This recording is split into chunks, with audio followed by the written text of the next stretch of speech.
ಮತ್ತೊಂದು ಕಡೆ ಕಾಂಗ್ರೆಸ್ ಮನೆಯಲ್ಲೂ ಕೂಡ ಹೈಕಮಾಂಡ್ ನಾಯಕರುಗಳು ಒಂದು ಎಚ್ಚರಿಕೆ ಕೊಟ್ಟಂತ ನಂತರದಲ್ಲಿ ಕೆಲ ಪ್ರಮುಖ ನಾಯಕರುಗಳು ಸ್ವಲ್ಪ ಸೈಲೆಂಟ್ ಆಗಿದ್ದಂತ ರೀತಿಯಾಗಿ ಕಂಡು ಬರ್ತದೆ. ಕೆಲವರಂತೂ ನೋ ಪಾಲಿಟಿಕ್ಸ್ ಅಂತ ಮಾತನಾಡ್ತಾ ಇದ್ದಾರೆ ಮಾಧ್ಯಮದವರ ಪ್ರಶ್ನೆ ಎದುರಾಗ್ತಾ ಇದ್ದಾಗೆ. ಆದ್ರೆ ಆಯಾ ನಾಯಕರುಗಳ ಬೆಂಬಲಿಗರು ಈ ಮುಖ್ಯಮಂತ್ರಿ ಕುರ್ಚಿಯ ವಿಚಾರವನ್ನ ಮತ್ತೆ ಮುನ್ನೆಲೆಗೆ ತರ್ತಾ ಇದ್ದಾರೆ. ಯಾಕಂದ್ರೆ ಇವತ್ತು ಸತೀಶ್ ಜಾರಕಿಹೊಳಿ ಅವರ ಬೆಂಬಲಿಗರು ಹೋಮ ಹವನ ಪೂಜೆ ಪುನಸ್ಕಾರ ಮಾಡಿಸೋ ಮುಖೇನವಾಗಿ ಸತೀಶ್ ಜಾರಕಿಹೊಳಿ ಅವರು ಮುಖ್ಯಮಂತ್ರಿ ಆಗ್ಲಿ ಅಂತ ಅವರು ದೇವರಲ್ಲಿ ಕೋರಿದ್ದಾರೆ. ಮತ್ತೊಂದು ಕಡೆ ಎಚ್ ವಿಶ್ವನಾಥ್ ಈಗ ಉರಿತಾ ಇರುವಂತಹ ಬೆಂಕಿಗೆ ತುಪ್ಪ ಸುರಿಯೋ ಕೆಲಸ ಮಾಡಿದ್ದಾರೆ. ಏನ್ ಹೇಳಿದ್ದಾರೆ ಅವರು? ಹಾಗಾದ್ರೆ ಕಾಂಗ್ರೆಸ್ ಮನೆಯಲ್ಲಿ ಏನಾಗ್ತಾ ಇದೆ ಬನ್ನಿ ರಿಪೋರ್ಟ್ ಅನ್ನು ನೋಡ್ಕೊಳ್ಳೋಣ.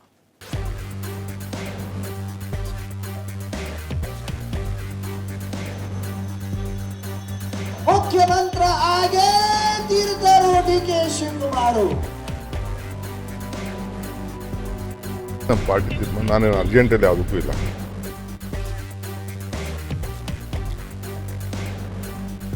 ಶಿವಕುಮಾರ್ ಮುಖ್ಯಮಂತ್ರಿ ಆಗೋದನ್ನು ಯಾರು ತಪ್ಪಿಸಲಿಕ್ಕಾಗಲ್ಲ. ಹೈಕಮಾಂಡ್ ನಾಯಕರು ಹೇಳಿದ್ರು ಸುಮ್ಮನಾಗ್ತಿಲ್ಲ. ಸ್ವತಃ ಸಿಎಂ ಡಿಸಿಎಂ ಮನವಿ ಮಾಡಿದ್ರು ಬಿಟ್ಟಿಲ್ಲ. ರಾಜ್ಯ ಕಾಂಗ್ರೆಸ್ ಮನೆಯಲ್ಲಿ ಮುಂದಿನ ಸಿಎಂ ಕೂಗು ಜೋರಾಗಿ ಸದ್ದು ಮಾಡ್ತಿದೆ. ಎಐಸಿಸಿ ಅಧ್ಯಕ್ಷ ಮಲ್ಲಿಕಾರ್ಜುನ ಖರ್ಗೆ ಬಾಯಿ ಮುಚ್ಕೊಂಡಿರ್ಬೇಕು ಅಂತ ರಾಜ್ಯ ನಾಯಕರಿಗೆ ಎಚ್ಚರಿಕೆ ಕೊಟ್ಟಿದ್ರು. ಸ್ವಾಮೀಜಿಗಳ ಬಳಿಯೂ ಈ ಬಗ್ಗೆ ಮಾತನಾಡದಂತೆ ಮನವಿ ಮಾಡಿದ್ರು. ಆದ್ರೆ ಮುಂದಿನ ಸಿಎಂ ಕೂಗು ತಣ್ಣಗಾಗ್ತಾನೇ ಇಲ್ಲ.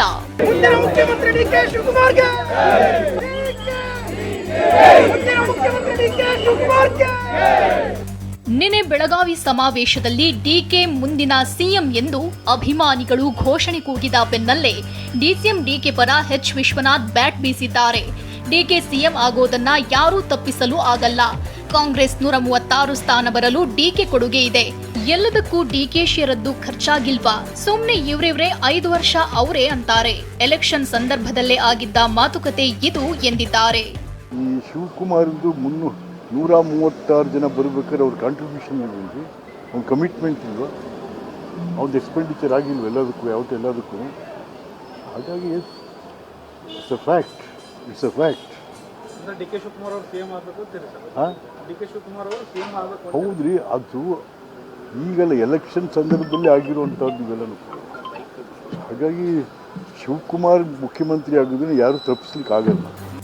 ಹುಬ್ಬಳ್ಳಿಯ ವರೂರಿನ ನವಗ್ರಹ ತೀರ್ಥಂಕರ ಮಹಾಮಸ್ತಕಾಭಿಷೇಕ ಕಾರ್ಯಕ್ರಮದಲ್ಲಿ ಜೈನ ಮುನಿ ಗುಣಧರನಂದಿ ಸ್ವಾಮೀಜಿ ಎಷ್ಟೇ ಕಾಟ ಇರಲಿ ಸಂಕಟ ಇರಲಿ ಡಿಕೆ ಸಿಎಂ ಆಗ್ತಾರೆ ಎಂದಿದ್ದಾರೆ. ನೋಡ್ರಿ, ಬಂದ ಭವಿಷ್ಯವಾಣಿ ನವಗ್ರಹ ತೀರ್ಥದಿಂದ ಮಾಡ್ತಾ ಇದ್ದೇನೆ. ಇವ್ರಿಗೆ ಎಷ್ಟು ಕಾಟ ಇರಲಿ, ಎಷ್ಟು ಸಂಕಟ ಇರಲಿ, ಈ ಕಾಲ ಭೂಮಿಯಲ್ಲಿ ಈ ಸಮಯದಲ್ಲಿ ಒಂದು ನುಡಿಯನ್ನು ನೀಡ್ತಾರೋ ಮುಖ್ಯಮಂತ್ರಿ ಆಗೇ ತೀರ್ತಾರೋ ಡಿಕೆ ಶಿವಕುಮಾರ್. ಯಾಕಂದ್ರೆ ಇವ್ರು ಏನು ಕಷ್ಟಪಟ್ಟಿದಾರ, ಇವ್ರೇನು ಶ್ರಮ ಪಟ್ಟಿದಾರ, ಇವ್ರೇನು ತಮ್ಮ ಕಾಂಗ್ರೆಸ್ಗೆ ಜೀವನ ಕೊಟ್ಟಿದಾರ, ಅದು ಯಾರೋ ಕರ್ನಾಟಕ ಜನ ಮರೆಯೋದು ಸಾಧ್ಯ ಇಲ್ಲ. ನಮ್ಮ ಕನಸಿದೆ, ನಮ್ಮ ಒಮ್ಮೆ ಮುಖ್ಯಮಂತ್ರಿ ಇದ್ದಂತ ಡಿಕೆ ಶಿವಕುಮಾರ್ ಅವರಾಗಬೇಕು.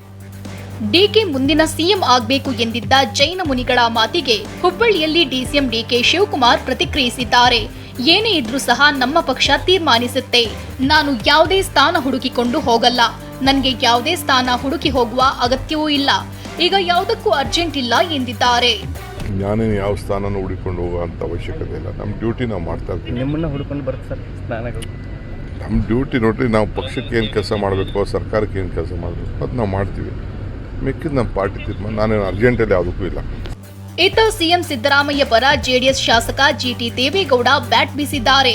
ಮುಡಾ ಹಗರಣದಲ್ಲಿ ಸಿಎಂ ಸಿದ್ದರಾಮಯ್ಯ ರಾಜೀನಾಮೆ ಕೊಡುವ ಅವಶ್ಯಕತೆ ಇಲ್ಲ ಎಂದಿದ್ದಾರೆ. ಸಿದ್ದರಾಮಯ್ಯ ಸೈಟ್ ಅಲ್ಲ, ಈಗ ಮೂಡಾ ಸೈಟ್ ವಾಪಸ್ ಮಾಡಾಗೋಗಿದೆ. ಅವರು ಎಲ್ಲ BJP JDS ಕಾಂಗ್ರೆಸ್ ಅವರು ಎಲ್ಲ ಒಟ್ಟಾಗಿದ್ದೀವಿ. ಯಾರು ಕೂಡ ಕೊಡಬಾರ್ದು ಅಂತ ಯಾರು ರೆಕಾರ್ಡ್ ಮಾಡಿಸಿಲ್ಲ. MP ಗಳು, ರಾಜ್ಯದ ಮಂತ್ರಿಗಳು, ರಾಜ್ಯದ MP ಗಳು, ಅವ್ರ ಮಾಜಿ ಯಾರೇ CMಗಳಿರ್ಬೋದು, ಹಾಲಿ CM ಇರ್ಬೋದು, ಎಲ್ಲರ ಮೇಲೂ FIR ಇದೆ, ಕೋರ್ಟ್ಗಳಲ್ಲಿ ಇದ್ದಾವೆ, ನಡೀತಾ ಇದ್ದಾವೆ.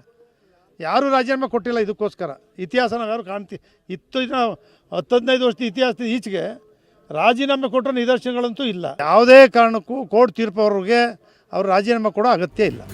ಈ ಬಗ್ಗೆ ಗೃಹ ಸಚಿವ ಪರಮೇಶ್ವರ್ ಮಾತನಾಡಿ ಯಾವುದೇ ರಾಜಕೀಯ ಮಾತನಾಡಲ್ಲ ಎಂದಿದ್ದಾರೆ. No political statements.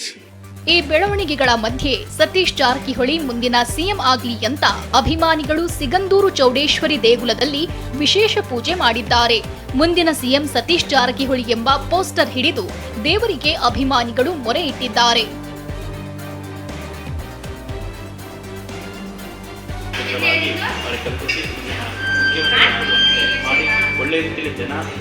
ಒಟ್ನಲ್ಲಿ ಕಾಂಗ್ರೆಸ್ ಮನೆಯಲ್ಲಿ ಮುಂದಿನ ಸಿಎಂ ವಿಚಾರ ಭಾರೀ ಚರ್ಚೆಗೆ ಗ್ರಾಸವಾಗಿದ್ದು ಮುಂದೆ ಅದ್ಯಾವ ಹಂತಕ್ಕೆ ಹೋಗುತ್ತೆ ಅನ್ನೋದು ಕುತೂಹಲ ಮೂಡಿಸಿದೆ.